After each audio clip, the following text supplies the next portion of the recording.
మాఘమాసంలో చేయకూడని తప్పులు ఇవే. కష్టాలు తీర్చే మాఘమాసం దీపారాధన, మాఘస్నానాలు. ఇప్పటికే మాఘమాసం ప్రారంభమైంది.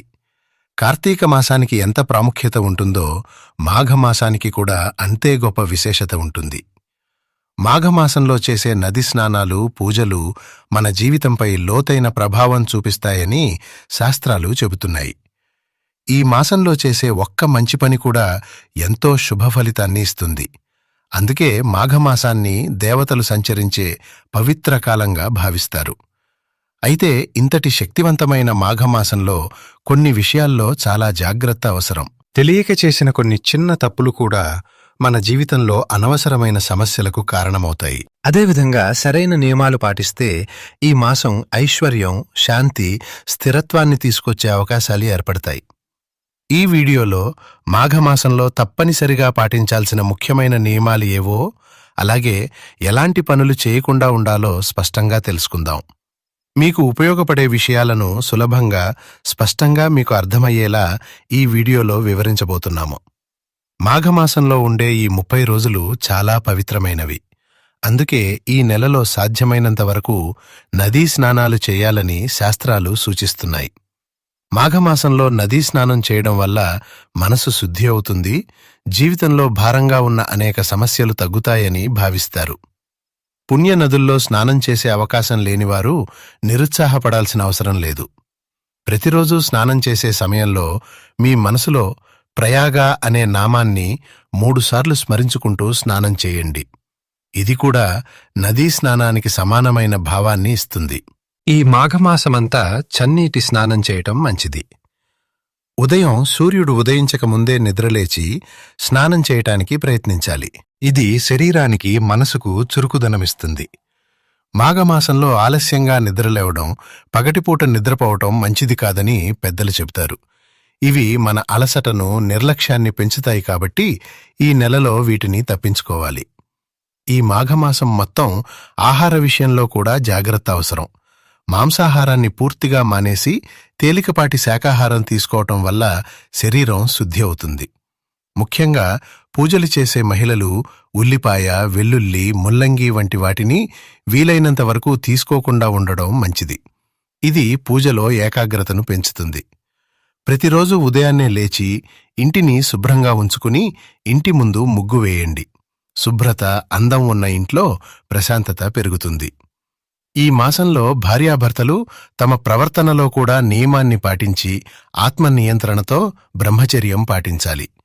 ఇంకొక ముఖ్యమైన విషయం ఏమిటంటే, మాఘమాసం అంతా మీ ఇంటి ఈశాన్య మూలలో ఒక గాజు గిన్నెలో రాళ్ల ఉప్పును నిండుగా పెట్టుకోవచ్చు. ప్రతి శుక్రవారం పాత ఉప్పును తీసేసి కొత్త ఉప్పు పెట్టండి. ఇలా చేయటం వల్ల ఇంట్లో ఉన్న భారమైన వాతావరణం తగ్గి సానుకూలత పెరుగుతుందని అనుభవంలో చెబుతారు. దీనివల్ల ఇంటి సంపద నిలకడగా ఉండేందుకు సహాయపడుతుంది. ఈ విధంగా మాఘమాసంలో చిన్న చిన్న నియమాలను పాటిస్తే ఈ నెల మీ జీవితంలో శాంతి, స్థిరత్వం తీసుకువచ్చే అవకాశం ఉంటుంది.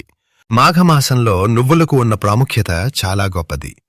ముఖ్యంగా ఆర్థిక ఇబ్బందులు, అప్పుల ఒత్తిడితో బాధపడుతున్న వారికి ఈ మాసంలో నువ్వులతో చేసే దానం మంచి మార్గంగా చెప్పబడింది. ఈ మాఘమాసంలో ఏదైనా ఒక శనివారం రోజున నువ్వులను ఒక నల్లని వస్త్రంలో మూటకట్టి అవసరంలో ఉన్నవారికి దానం చేయవచ్చు. లేదా నువ్వులతో చేసిన ఉండలను పేదలకు ఇవ్వవచ్చు. ఇలా చేయటం వల్ల జీవితంలో ఉన్న ఆర్థిక భారాలు క్రమంగా తగ్గే అవకాశముంటుంది. కొత్త మార్గాలు తెరుచుకునే శక్తి కలుగుతుంది. అలాగే ఈ మాఘమాసంలో ప్రతిరోజు ఉదయాన్నే సూర్యుడికి నమస్కారం చేయడం చాలా మంచిది. రోజూ చేయలేనివారు కనీసం ఒక ఆదివారం అయినా సూర్య నమస్కారం చేయటానికి ప్రయత్నించండి. ఇది శరీరానికి శక్తిని ఇస్తుంది, మనసులో ధైర్యాన్ని పెంచుతుంది.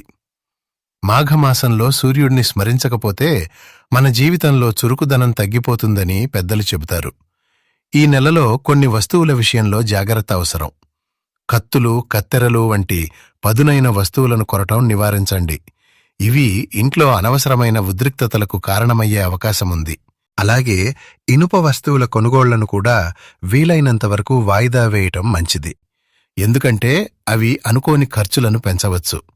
కానీ దీనికి భిన్నంగా ఈ మాసంలో బంగారం లేదా వెండి వస్తువులు కొనటం శుభప్రదంగా భావిస్తారు. చిన్నదైనా సరే వెండి లేదా బంగారం కొనటం ద్వారా ఇంట్లో సానుకూల వాతావరణం పెరుగుతుంది. మాఘమాసంలో మరో ముఖ్యమైన విషయం, మీ ఇంటి గుమ్మం బయట గంధంతో స్వస్తికు గుర్తువేయటం. ఇలా చేయటం వల్ల ఇంట్లోకి అనవసరమైన ప్రతికూలతలు రాకుండా శుభ్రత మరియు ప్రశాంతత నిలుస్తాయి. ఇంటి మీద లక్ష్మీ కటాక్షం నిలకడగా ఉండేందుకు ఇది సహాయపడుతుంది. ఇక ఈ మాఘమాసంలో అమ్మవారికి చేసే కుంకుమార్చనకు ప్రత్యేకమైన స్థానం ఉంది. మీ పూజగదిలో అమ్మవారి విగ్రహం ఉంటే కుంకుమార్చన చెయ్యండి, లేదా దగ్గర్లో ఉన్న అమ్మవారి ఆలయానికి వెళ్లి పసుపు కుంకుమలను సమర్పించి నమస్కారం చేసుకోండి. ఇది మనసుకు శాంతిని ఇస్తుంది, జీవితంలో స్థిరత్వాన్ని తీసుకువచ్చే మార్గాన్ని చూపిస్తుంది.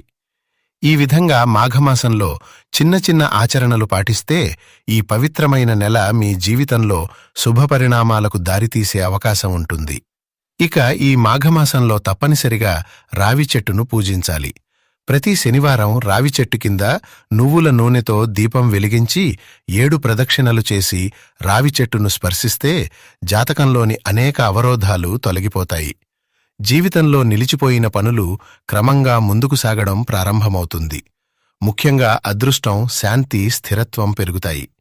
సూర్యుడికి అత్యంత ప్రీతికరమైన లోహాలలో రాగి ఒకటి. కాబట్టి ఈ మాఘమాసంలో రాగితో చేసిన పాత్రలు లేదా వస్తువులు కొనుగోలు చేస్తే కుటుంబ సభ్యుల ఆరోగ్యం మెరుగుపడుతుంది.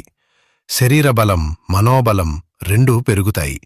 ఇంట్లో సానుకూల శక్తి స్థిరపడుతుంది. పసుపు శుభసూచకం.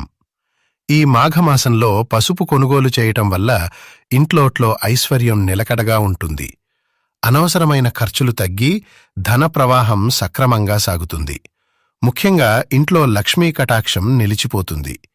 ఈ మాఘమాసంలో వీలైనంతవరకు నలుపు రంగు వస్త్రాలను దూరంగా ఉంచాలి. ఇక మాఘమాసంలో దీపారాధన చేసే ఆడవారు కాళ్లకు పసుపు రాసుకుని నుదుట కుంకుమ బొట్టు పెట్టుకుని దీపం వెలిగించాలి. ఇలా చేయటం వల్ల ఇంట్లో శుభశక్తులు ప్రవేశించి కుటుంబానికి శాంతి, ఐక్యత కలుగుతుంది.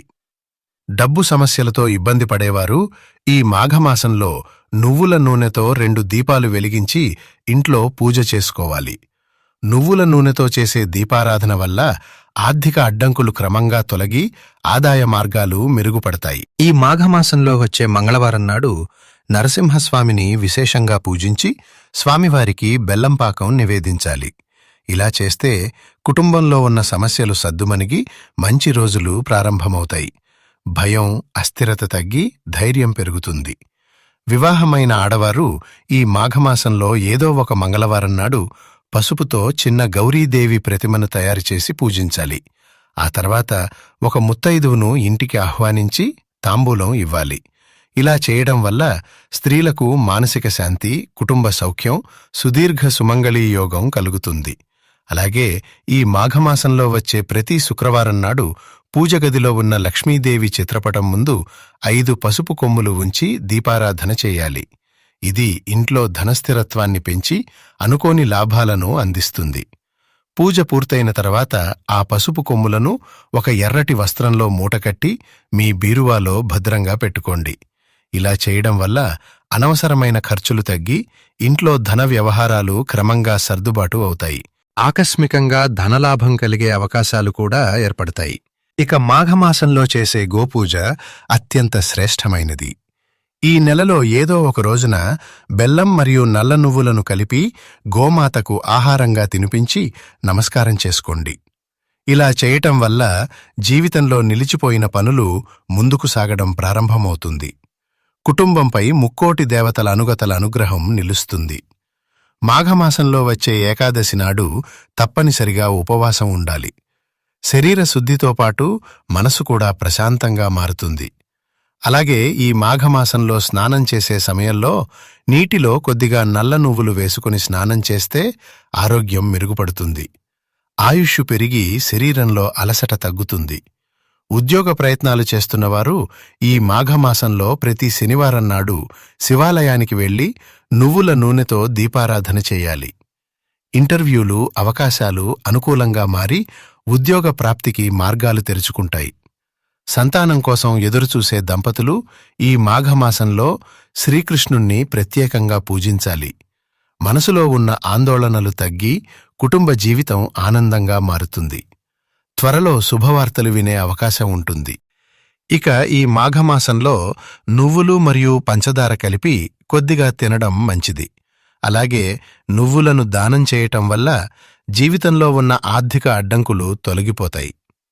ఒక చిన్న రాగి కలశంలో నువ్వులు పోసి బ్రాహ్మణులకు దానంగా ఇస్తే ఇంట్లో సిరి సంపద నిలకడగా ఉంటుంది. ప్రత్యేకంగా ఈ మాఘమాసంలో వచ్చే పౌర్ణమి నాడు ఫిబ్రవరి 1వ తేదీన మీ పూజ గదిలో 11 లక్ష్మీ గవ్వలను ఉంచి కుంకుమతో పూజ చేయండి.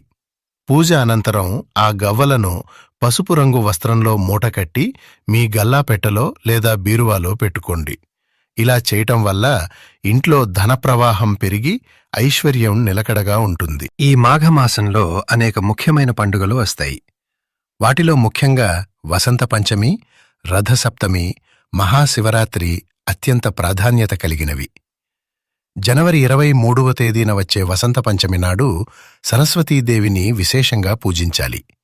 ఈ రోజున చిన్నపిల్లలకు అక్షరాభ్యాసం చేయిస్తే వారి విద్యా ప్రయాణం మంచి దిశలో ప్రారంభమవుతుంది. చదువుకునే విద్యార్థులు సరస్వతీదేవిని పసుపు రంగు పుష్పాలతో పూజించి నమస్కారం చేసుకుంటే చదువుపై ఏకాగ్రత పెరిగి జ్ఞాపకశక్తి మెరుగుపడుతుంది. ఇక జనవరి 26వ తేదీన వచ్చే రథసప్తమి సూర్యభగవానుడికి అత్యంత ముఖ్యమైన రోజు. ఈ రోజున శరీరంపై 7 జిల్లేడు ఆకులు పెట్టుకుని తలస్నానం చేస్తే ఆరోగ్యం మెరుగుపడి దీర్ఘాయుష్షు కలుగుతుంది. అలాగే రథసప్తమి నాడు చిక్కుడుకాయతో రథం తయారు చేసి పూజగదిలో పెట్టి పూజ చేయాలి. దీనివల్ల ఇంట్లో సానుకూల వాతావరణం పెరుగుతుంది. ఫిబ్రవరి 15వ తేదీన వచ్చే మహాశివరాత్రి శివభక్తులకు అత్యంత పవిత్రమైన రోజు. ఈ రోజున శివుడిని విశేషంగా పూజించి జాగరణ చేయాలి. శివనామస్మరణతో మనసు ప్రశాంతంగా మారి జీవితంలోని అడ్డంకులు తొలగిపోతాయి. ఇక ఈ మాఘమాసంలో ప్రతిరోజూ సాయంత్రం సమయంలో ఇంటి అంతా కర్పూరం పొగ వేయటం మంచిది. ఇలా చేయటం వల్ల ఇంట్లో ఉన్న భారమైన వాతావరణం తొలగి శుభశక్తి వ్యాపిస్తుంది. ముఖ్యంగా ఈ మాఘమాసంలో వచ్చే ప్రతి ఆదివారం చాలా శక్తివంతమైనది. ప్రతి ఆదివారం ఉదయం సూర్యుడికి అర్ఘ్యం సమర్పించి ఆదిత్య హృదయం చదివితే ఆరోగ్యం, ఆత్మవిశ్వాసం, జీవితంలో స్థిరత్వం పెరుగుతాయి. పనులు సజావుగా సాగడానికి ఇది ఎంతో సహాయపడుతుంది. ఇవే మాఘమాసంలో పాటించవలసిన ముఖ్యమైన విషయాలు. ఇవన్నీ ఒక్కరోజులో మార్పులు తీసుకురావు, కానీ క్రమంగా మీ జీవనశైలిని సరిదిద్దుతూ మనసుకు ప్రశాంతతను, జీవితానికి స్థిరత్వాన్ని తీసుకువస్తాయి. మాఘమాసం మనకు బాహ్యంగా కాదు, లోపల నుంచి మార్పు రావడానికిచ్చే ఒక అవకాశం. ఈ నెలలో చేసే చిన్న ప్రయత్నాలు కూడా ముందున్న రోజులకు బలమైన పునాది అవుతాయి. ఇక్కడ మేము చెప్పిన విషయాలు మా స్వంతంగా తయారు చేసినవి కావు. పురాణాలు, ధర్మగ్రంథాలు, పెద్దల అనుభవాలు, ఆచారాలలో చెప్పబడిన విషయాలను సులభంగా మీకు అర్థమయ్యేలా మాత్రమే మేము వివరించాము. వీటిని మీ జీవితంలో సాధ్యమైనంతవరకే పాటించండి. ఎవరికైనా బలవంతం చేసుకోవాల్సిన అవసరం లేదు. ఈ వీడియో మీకు ఉపయోగపడిందని అనిపిస్తే తప్పకుండా ఒక లైక్ చేయండి. మీ కుటుంబ సభ్యులతో, మీ స్నేహితులతో షేర్ చేయండి. ఇలాంటి ఆధ్యాత్మికమైన, జీవితానికి ఉపయోగపడే విషయాలు ఇంకా చూడాలంటే మా ఛానల్ని సబ్స్క్రైబ్ చేసి పక్కనే ఉన్న బెల్ ఐకాన్ని కూడా ఆన్ చేసుకోండి.